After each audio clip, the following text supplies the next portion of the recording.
Well, it's great to be here. I'm happy to have the opportunity to talk about our insane country. It's insane. I mean, it's become pathological. I've spent, I guess, the last week reading the New York Police Department dossiers. They have nothing better to do than, go after young students and do restaurant reviews in New Jersey. They visit. I'm interested to know which of you is the informant and will write a good review about Fire and Spice. Because, the best part of the Newark review, which Gawker, the website, picked up on, was that they went to every single restaurant.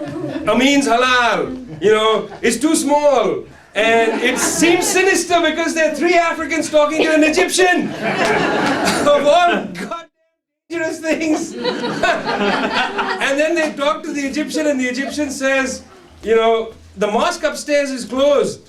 But it's not really a mosque because they believe in the Nation of Islam. Now what's interesting about that is the NYPD doesn't pick up the fact that Islam is not homogeneous. But yet it is, of course, the most dangerous threat to America.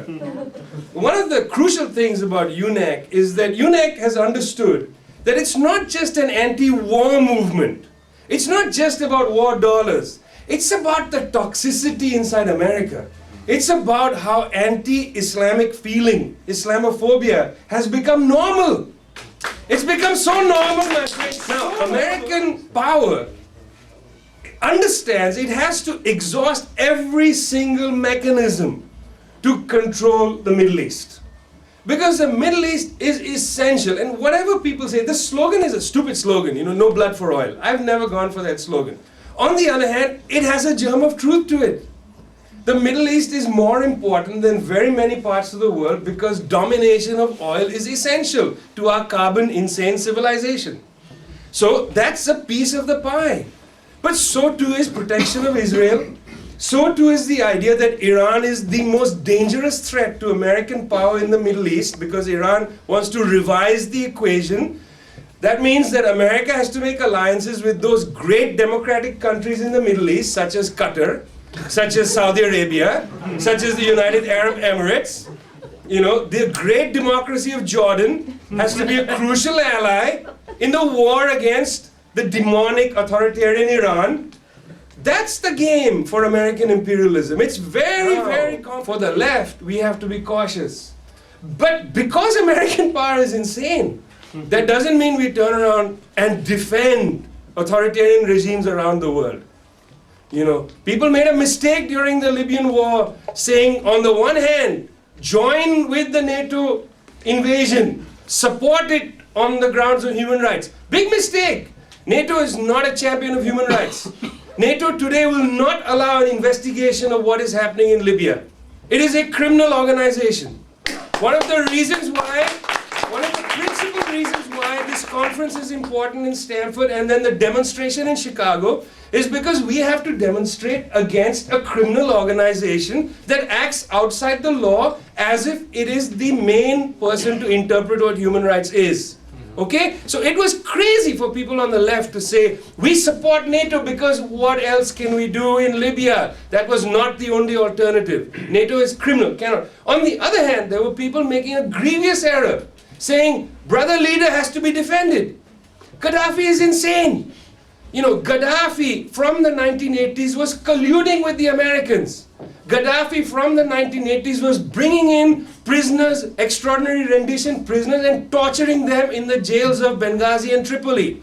We don't need to defend him either. That doesn't mean we support the NATO intervention. We have to be, because we're smart, we have to be dialectical. We don't have to be one-sided. We have to be intelligent people. We have to understand what we're doing. In Syria, it's a similar story. In Syria, imperialism is on the move. The Gulf Arabs are already on the ground. They have a game they want to play. We have to fight against them. But the Assad family also has habits of domination and destruction. What is happening in Homs is unconscionable. No progressive regime can bomb civilians. We can never stand up and say, Assad has to be defended against imperialism. There is always a third way. There is always a third way. You cannot be a leftist if you join hands with the destruction of the livelihood of ordinary people. That is not the left I want to belong to. Our leftism is scrupulous against imperialism and is certainly not going to defend dictatorial regimes. There is always another way. If there is not another way, then I'm going to go and become a Buddhist sannyasi. Because it's not worth it. It's not worth defending brutal, local subcontractors of imperialism on the one side. After all, Bashar al-Assad and his father Hafiz al-Assad, what did they do? Firstly, in the 50s, they destroyed the Syrian Communist Party. They tethered it. They made it part of the Ba'ath Alliance. What else did they do? In 1975, when they invaded Lebanon, what did they do? They went after the Palestinian left. You know, no section of the Palestinian left has seen Syria as a progressive force. Syria is the border guard for Israel. Israel has today no other safe borders. The Egyptian border is tense. The border with Lebanon has been tense for decades.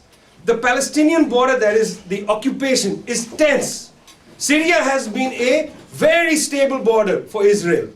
Bashar al-Assad can say whatever the hell he wants, but in practice he has colluded with Israeli occupation of Palestinian lands. Nobody on the Palestinian left thinks of Bashar al-Assad as a big-time defender of progressive values. It is a huge error to take a binary position against imperialism or for imperialism, against Assad or for Assad. There is always another way.